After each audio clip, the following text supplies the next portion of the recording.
Hello there, my name is Matthew Tragheim.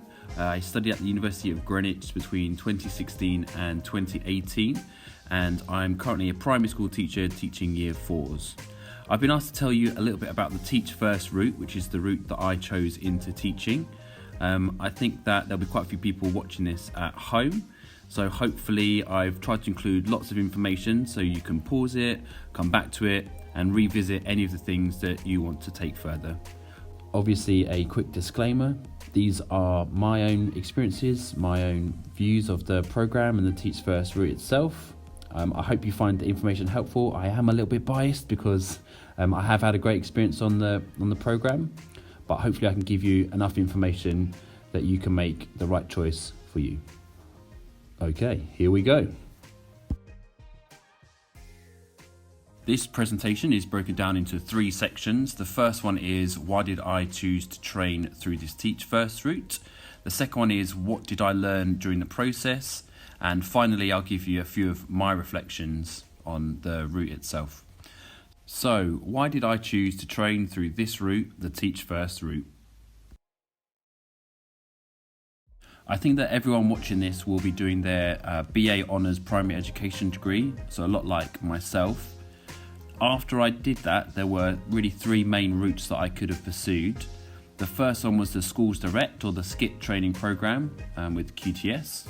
The second was the PGCE, the Postgraduate Certificate in Education, which is often a lot more university-led, and gradually you move into the school environment itself. And then the third one, which is the one I chose, was the Teach First Leadership Programme. When you do this programme, you do the PGDE, which is a postgraduate diploma in education, and unlike the PGCE, which is just a certificate, if you went with Teach First, you'll get a diploma, and that's because you study for 2 years. It's a 2-year commitment, and at the end of it you have a greater number of credits. So if you then wanted to put those into a master's, you would be further along that process then were you to a PGCE, and then another 2 years after that for a master's. It's probably worthwhile saying that for all 3 of those routes, as long as you meet the standard required, the teaching standards, you will get your QTS, your qualified teacher status, and in your second year, if you were on any of those routes, you would become an NQT or a newly qualified teacher. Of all of these 3 routes, something that is quite unique to the Teach First programme is you will go in on whenever your school start date is, so let's just say it's the 1st of September, you will go in on the 1st of September with your class, and you will need to be ready and prepared to start teaching on day 1. There is an expectation that you will gradually build up to having greater independence with your class design and your lessons, but from day 1 you do have your own class, whereas with the PGCE it's a very gradual process. So when it's led by the university, you're gradually moving into the classroom. And often with the Schools Direct programme as well, you're often working with another mentor in that classroom environment, or you're team teaching.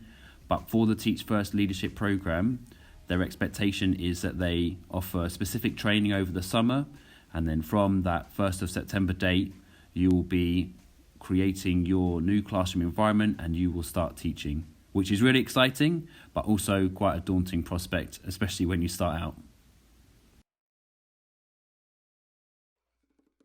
Before settling on any of those 3 routes, I did take some time to really think about which route was right for me, and I thought about the things that I already knew about what I wanted and kind of who I was, or who I hoped to be as a practitioner.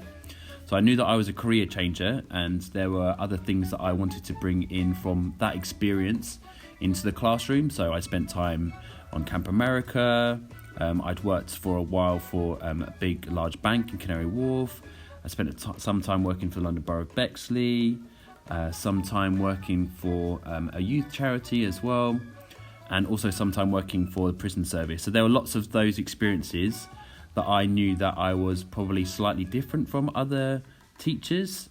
I was changing career, and I knew that I was bringing other experiences into that new role.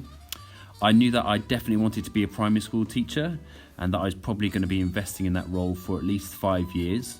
So I knew that there was some investment on my side as to kind of what I wanted to achieve. I also, because of my background, I knew that I wanted to work in a challenging environment. I wanted to be stretched, and I wanted to work with those children who were hardest to reach, and I was very much up for that challenge. And I also knew that I could be relatively flexible. So I had already done a bit of traveling. I knew that if I moved to a location which was a bit further away, I kind of knew I had a bit of resilience and I was up for the adventure. And I think that's an important part of joining that Teach First program, is you have to feel ready for what they might throw at you, because it can be difficult, it can be challenging. You might be in a new environment, and certainly you could be in a school community which is quite hard. So you really need to be up for that challenge and have that real core motivation to want to be that difference and make that change. And that was really important to me. So those are some of the things that I already knew. Now onto the list of things I didn't know, aka the much longer list of things. So when I was where you are now, there were definitely 90% of the things that I didn't know. So I had to kind of go out and try and find those things, see if there had other people that had experienced that route themselves. So some of the questions that I had sort of running through my mind, I've written them out here. So sort of, will the children like me? Will I be a terrible teacher? If I find out that I'm not a good teacher, can I get better? If this doesn't work out, can I do something different? Which I think is a very reasonable response, because I think you can feel quite nervous about joining the teaching profession after your degree, and it is a very nerve-wracking time. What year will I teach? Am I picking the right route for me? Are there any schools that I know I would like to work at? Is there anyone else I can ask about teacher training? I've heard bad things about Teach First teachers. Why are you making it hard for yourself working in a nice school? So I definitely thought that at the time, why am I trying to put myself into that harder school environment when I already know it's going to be difficult? And I had to really make that decision. Will there be more studying and essay writing alongside my job? What will my tutor think if I don't pick the University of Greenwich route? I think if you've worked with a tutor for 2 years or a lecturer that you've kind of grown close to and respect, it can feel a bit like you're turning on them by picking a route which isn't university-led.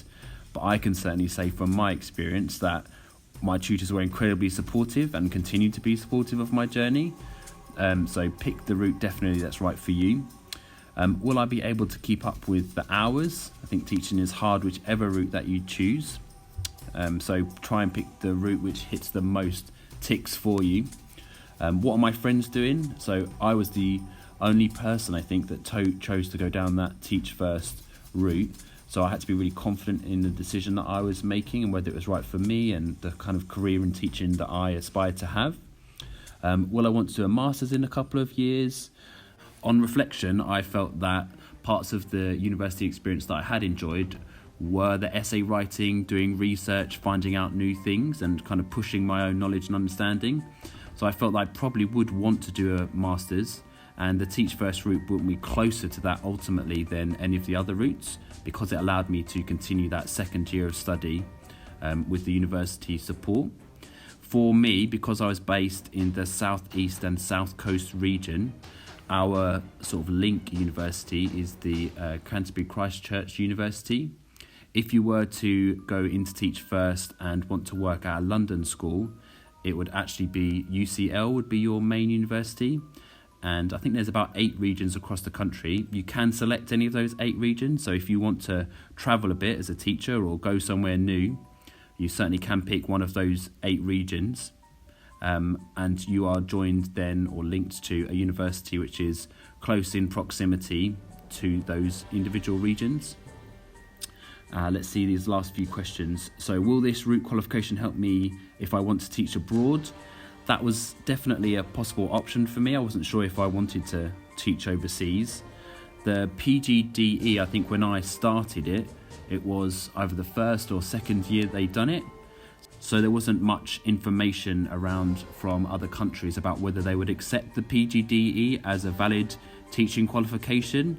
I did a quick Google, and I think now lots of countries do accept it as a teaching qualification, so you can transfer it and use it. So if you wanted to teach for some time in Dubai or go to East Asia or maybe even go to America for a time, the PGDE is a recognised teaching qualification now that they will accept on equal status to the PGCE. And the last question I wrote here was, how will I pay for the qualification? So one of the big perks about going through the Teach First programme is that it is a fully funded programme. So it is entirely free to you. And not only is it free, but you're also salaried from day one. So were you to start on the 1st of September, for example, you would start getting a salary, and your qualification itself, the university course, the studying, all of that is fully funded by the government and then via Teach First.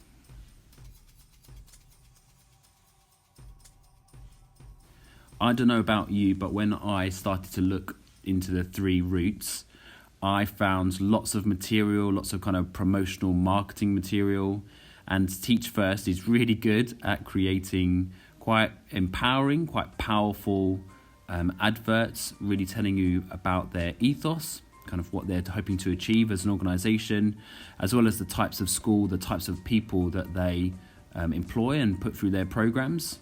This was a video that I really struck a chord with me. There are lots of videos, so I do recommend you checking out the Teach First YouTube channel. The link's at the end of this slide deck.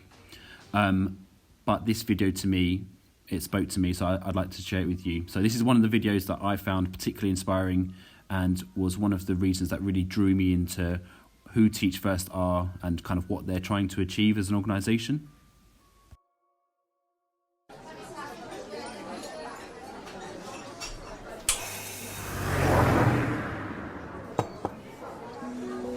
Teachers, we do more than just teach, more than turn up each day to talk at kids with glazed eyes and blank stares about maths, English, or anything else they're not listening to. We're the ones who open minds and open eyes for kids who seem to think it's already been decided just because of where they were born or how much their parents earn. We're the ones who find that spirit, that genius, that spark, that glint in the eye that says, my life's not decided. I don't care where I'm from. I want what everyone else has, that same chance, that same opportunity to live my dreams, decide my future. But it's not that easy. You can't just turn up and talk. You have to commit. You must love what you do. Because we're the ones who will help change lives in schools, in society, long after the books are closed and the classrooms emptied. Not because of what we said, or even what we taught, but how we made them feel, each and every one of them. See you in class.